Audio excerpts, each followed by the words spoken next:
Good day to you. One of my jobs here at ESU is I'm the internship coordinator for our department. And I have to tell you, it's really maddening to me to see these students go off and work for television stations and radio stations and they're not getting paid. Of course, to the student, that's the way it is, right? There's so much competition to get into these internships, you have to suck it up. Take the bus into New York City and do your time at NBC or walk to town at the local small town radio station and do your internship for free. Well, how is that possible when these companies, NBC, Universal, and all the rest of them that own these huge swaths of networks of television stations, radio stations, making millions and in some cases billions of dollars, how is it possible that they're not able to afford paying an intern a minimum wage? Well, that's what this chapter is all about. This chapter is all about political economy, and it tries to explain the media industry not in terms of supply and demand. Supply and demand is according to an old classical economics model. Instead, what this chapter is trying to do is it's trying to look at the intersection of economics and politics. And ultimately, what it's trying to discuss is how people, the average person, is being exploited. And that exploitation takes place through the control that's exerted through the accumulation of capital. The accumulation of capital is the accumulation of wealth. And the companies that accumulate wealth are able to do that because of their privileged positions in society. So this is a really, really heady chapter. Don't give up on it. You've got to really bear down and read it. And remember, when I'm looking at your RSC post for today, I'm looking to see that you've read the chapter in its entirety. I'm looking for you to demonstrate that you've read that chapter. I want you to show me that you've read it from beginning to end. I don't want to be looking at your post and think, oh, they just grabbed one sentence or one phrase from one page of the book. And really, you should want to be doing this anyhow. You should want to be digging into that material. You should want to be challenging yourself. You should be looking up words that you've never seen before because those words are giving you access to new ways of thinking about this very complicated way of analyzing media, political economy. And by the time you get to the end of a chapter like that, hopefully you have a really satisfied feeling. You feel like, wow, I've really earned my knowledge here. I've gone in and I haven't just gone onto my computer and done a Google search and grabbed a few terms. I have worked over these terms in my mind. I've come to understand a very difficult concept, which is totally appropriate for studying in a 400 level class. So I'm going to be increasingly expecting you to demonstrate your knowledge of the chapter as we go throughout these RSC posts in the semester, and you become more refined in your thinking and more able to absorb really difficult and challenging information. Before we get to that, though, I just want to mention also that we have one seat left in the Canada trip. If you want to go with us, we're leaving not this Friday, but the next Friday. So please consider that. $100 is what you'll need to put down on that. I also want to remind you that as you go through the class, you should be looking very, very carefully at these sample excellent posts that I send around to the class so that students are able to see how others are successfully achieving these assignments. You really need to study those. That's what the feedback is there for, and also the feedback that I provide for you on D2L. Don't just write what comes to your mind. Make sure that you're sticking to the assignment's requirements, making sure that you are developing a level of thinking that is conforming to what I'm asking for. And if you're having a hard time understanding that, then it's best to look at a sample. Now, for today's post, remember what you're trying to do is you're trying to compare. That's what this class is a comparative class, right? You're trying to compare two different media as they are discussed in two different RSC columns. But you're going to be discussing the comparison in the context of today's readings, using the readings, and in particular political economy, to explain your comparisons. I hope you're catching the drift of that. Many of you are. I'm starting to read some really advanced thinking, and you'll get there if you haven't gotten there yet. And if we get to the end of the class and there's this huge, really disparity between the number of A's, B's, C's, D's, E's, and if it doesn't meet a normal curve, I'm going to make an adjustment in the class. I'm not an unfair teacher. If I see there are no A's or B's in the class, that the problem's on me. I'm going to make that adjustment. But that's not what you should be worrying about right now. You should be worrying about trying to understand what is required of you in these assignments. And today we're taking on the political economy chapter. Once again, I am not going to repeat everything that's written in the chapter. That's for you to read. But I will open with this question to you as we take on a second stage of this chapter. And that question is, how was work today? Yeah, how was work? How was it typing those keystrokes? What do you mean? Is maybe what you're asking yourself, typing those keystrokes. Yeah, everybody who goes on the internet every single day with every keystroke that you type and on your phone as well, that is data being collected. And that data is being collected by Google and Facebook, the two largest advertising agencies in the world. That data is also being collected by whoever your email service provider is. And if you happen to make a phone call just to bring in a completely different idea, and you're calling a person in a country overseas, your phone call is being monitored by the National Security Administration here in the US. So, in effect, what you are today, if you're tapping a single keystroke, is you are a prosumer. That's a very important term, a prosumer, which is a combination of a consumer, you're consuming media, like you go on Facebook and you go on Twitter and you go on Snapchat and you go on Instagram and you're taking in all the sights and sounds and emojis and everything else that you're looking at. You are also producing. With every keystroke, you are supplying your interests and needs to these big advertising agencies that are then selling your activity to companies that are then going to put an ad on your Facebook page for sneakers, for example, just because you said that you're interested in sneakers. I mean, it's really scary, is it not? I mean, I bought concert tickets in Bethlehem.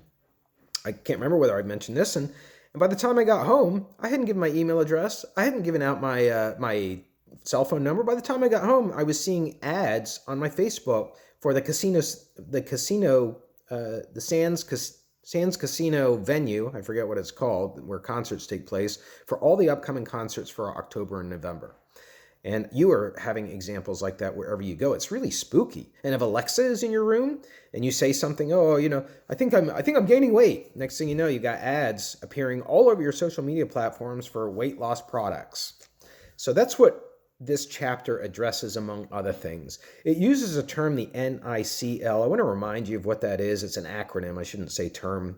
It's an acronym for the New International Division of Cultural Labor.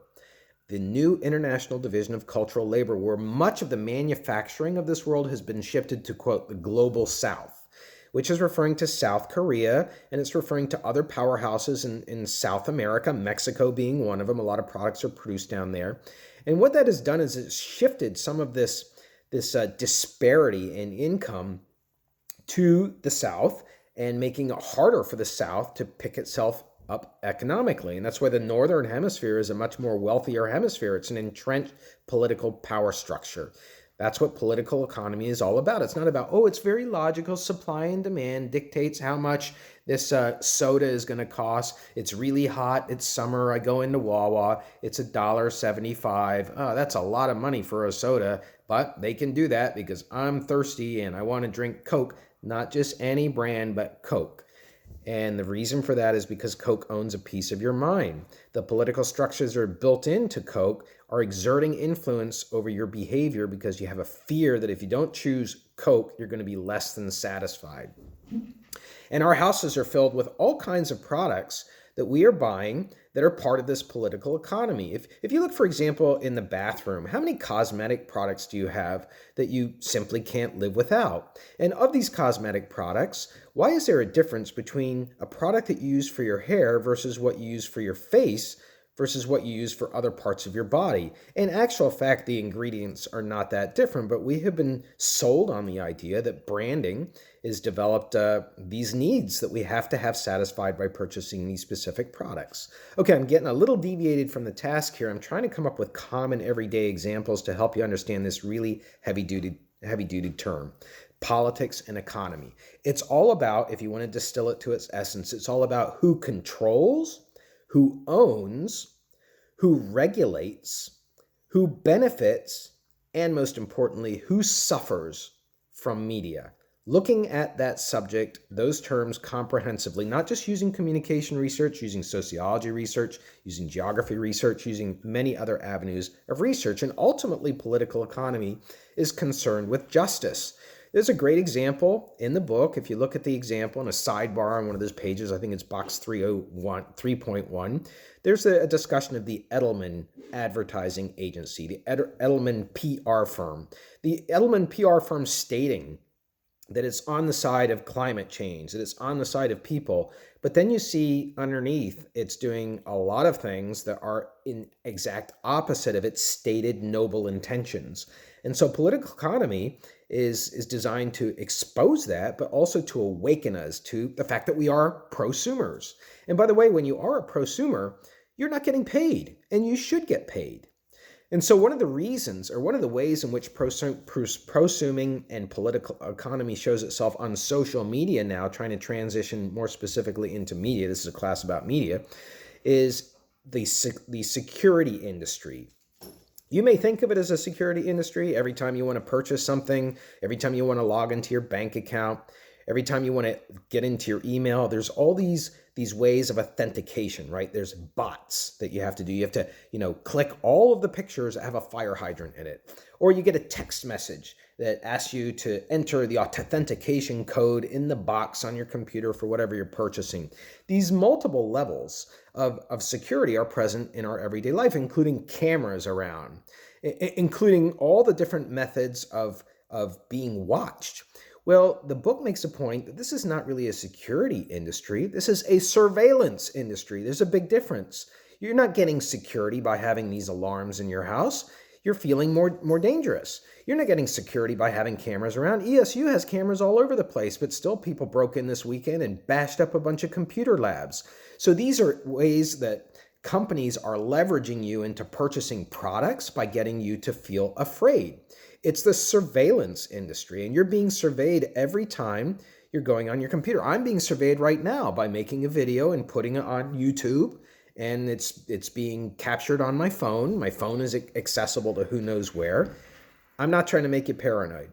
I'm not trying to make you cynical. I'm not trying to depict a world which it's really impossible to live in an idealistic world. I'm trying to explain that political economy gives us great insight into what's really happening.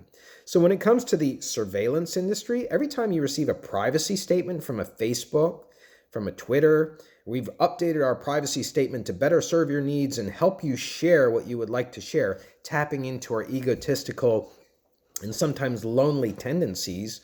What they're really doing is they're just collecting more information from you. They're just getting more information from you so that they can market it. And I know this firsthand because I have a student who works for IBM, former student, and her job is to purchase data from Facebook every single day so that she can target people with IBM products. This is going on every single day of our lives.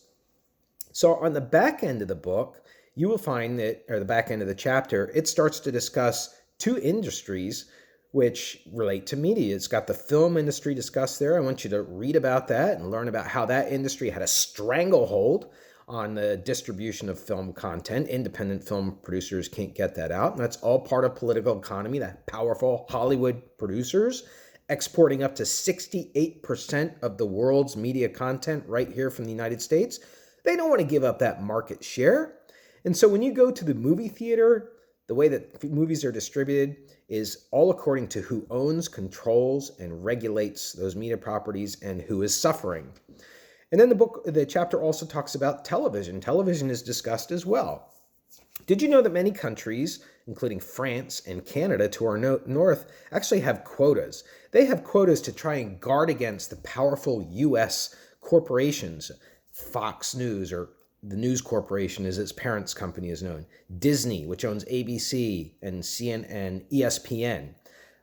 Comcast Group, which owns NBC, Universal. Viacom, which owns the MTV properties and VH1. There are many big parent companies out there. These companies, through their methods of control, power, and regulation, they're able to, in a way, force other countries to accept their programming. And so other countries, such as France, such as Canada, have come up with quotas. And they say that only X percentage of songs played on Canadian radio can be American songs. And in France, only X percentage of TV programs can be English-speaking programs so that the French language doesn't go away. And England has quotas in a different sense. England has quotas of only X percentage of TV shows can be produced by what are considered to be corporate television production companies, mainstream production companies, rather than independent producers, people who are trying to shake up the way that storytelling is told, and they don't have the money, they don't have the financing. This is all about trying to guard against political economy. And so who is suffering? The people who are suffering are people like yourself trying to get an internship. And meanwhile, you're racking up a ton of student debt to pay for your transportation to this internship, which should be paying you minimum wage. Who else is suffering? Let's look at Target. There's a great example in the book of Target. Target collected information on people who were purchasing pregnancy related products, products to detect a pregnancy, products to help a woman's pregnancy go smoothly. And the next thing you know, these people are receiving flyers in the mail because they've also handed over their addresses. Well, now all of a sudden their privacy has been exposed. A person has the right to determine for themselves whether they want to let other people know whether they're pregnant, not Target. That's the kind of suffering that's going on. But really, it's an economic suffering that leads to a cultural suffering because media are not just producing products, they are producing culture. And now we come back to the NICL, which is the new International Division of Cultural Labor. Every time you're going on social media, every time you're watching a TV show and tweeting about it, every time you're going to a film and looking up the trailer for that film, you're not just consuming media products, you're producing those media products, and you're also producing culture or a way of life, which takes us back to the previous chapter. So I hope I haven't ruined your day too much, but this kind of awakening is what we do in academia, and I'm looking forward to your post today. Have a great day.